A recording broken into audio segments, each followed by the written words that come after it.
बिस्मिल्लाहिर्रहमानिर्रहीम। अस्सलाम वालेकुम नाज़रीन, अली नेटवर्क के साथ बाकिर बुखारी आपकी खिदमत में हाजिर हूँ। नाज़रीन, जैसा कि आप जानते हैं कि पंजाब भर में बारिशों का सिलसिला जारी है। अगर बात की जाए बकर की, तो ज़िला बकर में मुसलसल 18 घंटों से बारिश का सिलसिला जारी है।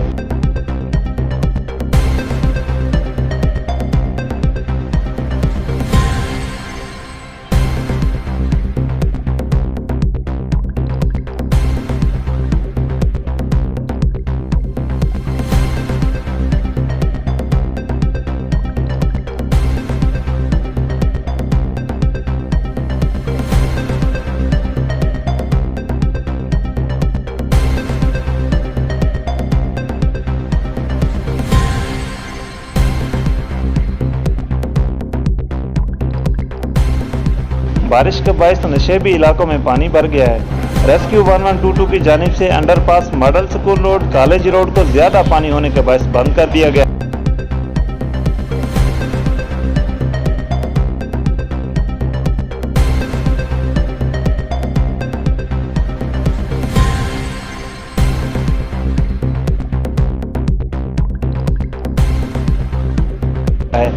बारिश के बायस छत गिरने से 6 अफराद जख्मी हुए, जबकि बखर, लिया, मियांवाली, डीआई खान, सरगोदा, खुशाब समेत पंजाब भर के बेशतर इलाकों में आइंदा 24 घंटों के दौरान मजीद बारिश आने का इम्कान है।